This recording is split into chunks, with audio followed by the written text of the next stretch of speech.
Ito na nga pala at naluto na natin yung malaking talakitok mga katropa. Ayan, ito lang ang ating kakainin ngayon, ulo. Ala, kain tayo mga katropa. Let's go!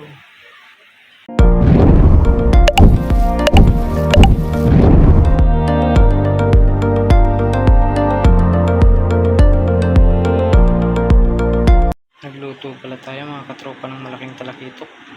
Ayan. Ito mga katropa. Wow!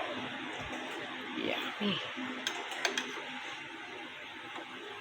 At kakain tayo mga katropa. Pakukuluin na natin. Kakain tayo. Ayan.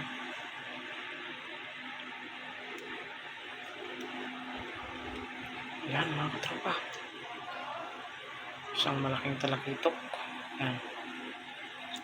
Kukuluin lang natin yan. Lutuin na natin ng konti yung gulay at kakain tayo mga katropa. Tingnan yung ulo niya. Pakalaki. Tropo. Ayan. Kumulo lang yan, ayos na. Ayan mga katropa, kain tayo. Pagkulo nito,